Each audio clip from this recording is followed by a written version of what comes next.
Valérie, bonjour. Merci de venir témoigner pour Femmes et Entrepreneurs. Alors, présentez-nous votre société.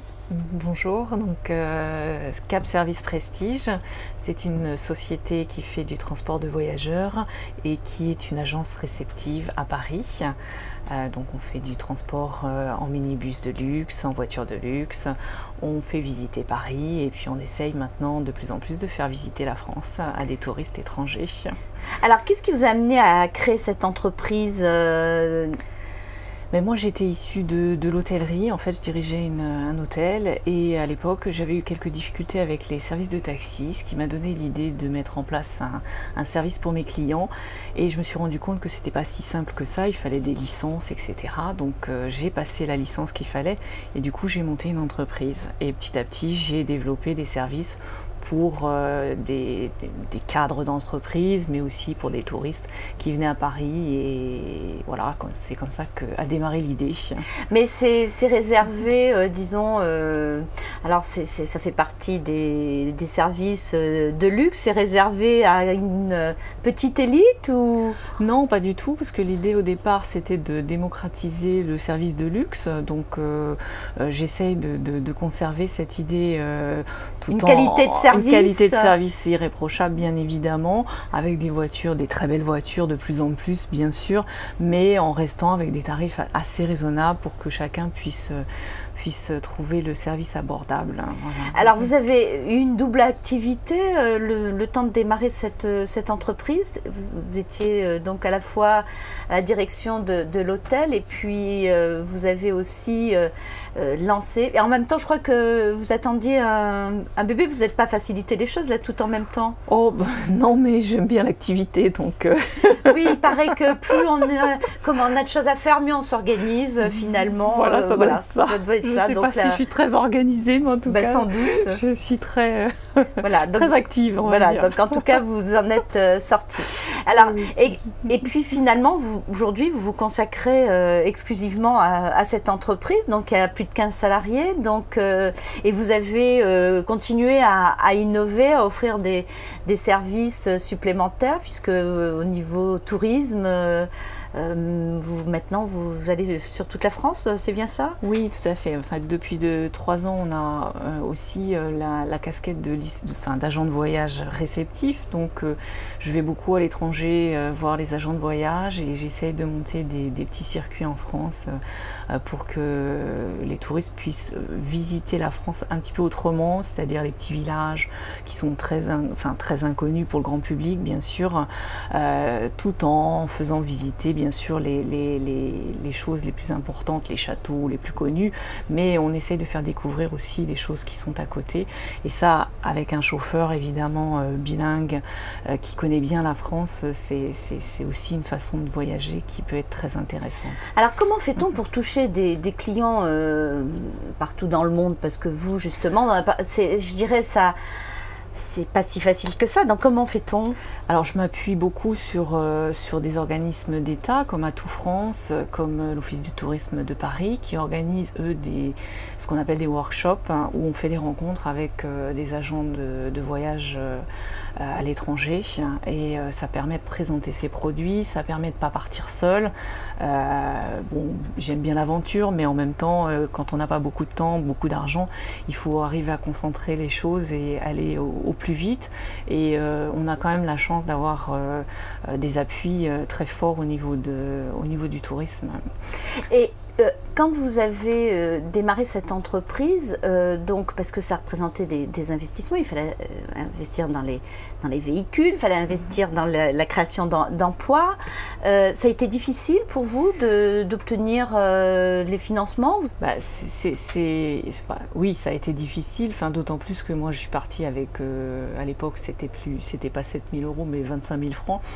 Donc, oui, ce qui n'était pas finalement avec une grosse fortune. Exactement, je recommande d'ailleurs pas de faire ça, mais en tout cas, c'est ce que j'ai fait à l'époque et j'ai eu un prêt bancaire pour acheter un véhicule, quoi, en gros. Donc vous avez démarré finalement pas grand-chose. Voilà, comme ça. Donc j'ai dû, et je suis encore en train d'accumuler pour avoir du vrai financement et pour pour la croissance. Et qu'est-ce qui explique, à votre avis, que vous avez réussi à convaincre, que vous avez emporté l'adhésion justement sur ce projet? Votre motivation, il y avait quelque chose de plus, parce que c'est pas évident. Il y a le côté motivation, il y a le côté peut-être dynamisme. Puis le fait peut-être aussi que vous ayez une expérience quand même déjà de gestion d'entreprise. Oui, j'allais dire que ça faisait un petit moment que je discutais avec les banques depuis quelques années, donc j'avais aussi peut-être une certaine... Un petit peu de crédibilité. Voilà, crédibilité. Donc je les connaissais, ils me connaissaient. Voilà. Après, c'est vrai que 25 000 francs ou même 7 000 euros, je dirais que c'est pas suffisant pour monter une entreprise. Mais vous le dites maintenant rétroactivement, mais écoutez, vous y êtes arrivé. Mais donc, on y arrive quand même. Bon, voilà. Hein, donc, mais c'est vrai que c'est plus difficile et je pense qu'aujourd'hui... Si vous deviez recommencer, vous vous arrangeriez pour avoir plus. Je prendrais toutes les aides, les financements qu'on me propose et je viserais haut dès le départ. Ah, ça fait plaisir d'entendre ça. C'est vrai que souvent, nous, les femmes, donc, on ne se donne pas d'emblée des moyens suffisants. Bon, alors, il y en a quelques-unes qui arrivent comme vous, mais souvent, c'est difficile. Voilà. Alors, est-ce que, mis à part ça, vous avez quelque part... vous regrettez d'avoir fait ci, d'avoir fait ça, ou vous êtes plutôt tourné vers l'avenir et que vous vous dites, bon, de toute façon... Non, je regrette. Je ne regrette rien. Voilà, c'est ça. Je ne regrette rien. Bon, évidemment, on fait des erreurs, on les corrige, mais on avance toujours. Donc, c'est ça qui est intéressant. Et c'est ça qui est fabuleux dans ce métier. C'est qu'entre il y a 12 ans et ce que je fais aujourd'hui, ça n'a absolument rien à voir. Et pourtant, je suis toujours dans la même entreprise et c'est toujours une entreprise de transport. Mais vous réinventez en permanence. C'est ça qui est fabuleux. Voilà. Mais c'est peut-être ça qui fait aussi le succès de certaines entreprises, c'est de savoir réinventer en permanence, c'est de se remettre en cause et de... Tout à fait, prévoir l'avenir, non, c'est peut-être pas ça, mais en tout cas anticiper ce qui peut se produire.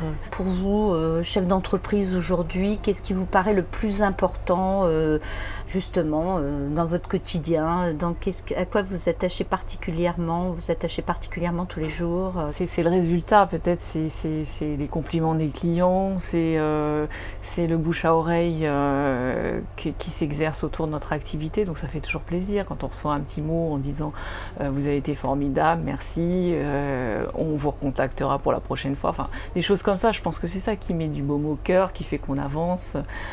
C'est aussi qu'on ait une équipe autour qui soit solide et efficace. C'est sûrement aussi, je pense que vous passez sûrement beaucoup de temps aussi à entretenir ces valeurs d'accueil des clients, de qualité de service. Vous devez vous investir pas mal. Hein. Oui, ça c'est mon fer de lance. Je ne sais pas si on dit cette expression, oui, mais tout voilà, à fait. c'est ça. Effectivement, moi c'est le service. Au départ, très honnêtement, bon, maintenant j'y connais un petit peu plus, mais il y a 12 ans, les voitures, c'était pas forcément mon domaine de prédilection. C'était le service qui m'importait. C'est toujours le service. Les voitures, c'est un moyen, quoi. Voilà, c'est un outil. Voilà, c'est le crayon pour écrire, mais c'est pas une fin en soi. Et je pense que les clients le ressentent aussi, même si maintenant j'attache quand même beaucoup plus d'importance aussi à cet aspect-là. Et est-ce qu'il y a des choses qui vous agacent particulièrement, je dirais, dans votre vie d'entrepreneur? Qu'est-ce qui peut m'agacer? Oui, quand on n'a pas envie de travailler, quand on a, je sais pas, des comportements un peu attentistes. Oui, voilà, ça peut-être qu'effectivement, oui, ça me... Alors, quel message vous avez envie de faire passer? Ah ben écoutez, entreprenez. Entreprenez, c'est une découverte de chaque jour.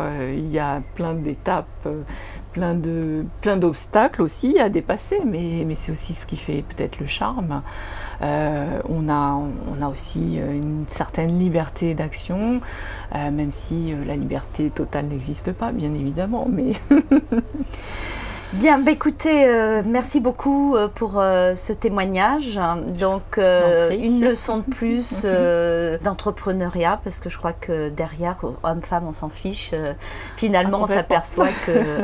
Complètement. Voilà, donc le principal, c'est d'entreprendre. Eh bien, écoutez, merci beaucoup. Et puis, continuez à faire venir les touristes dans ce beau pays, parce que vous avez raison, il faut qu'on soit fiers de notre pays. Exactement. Merci. Merci.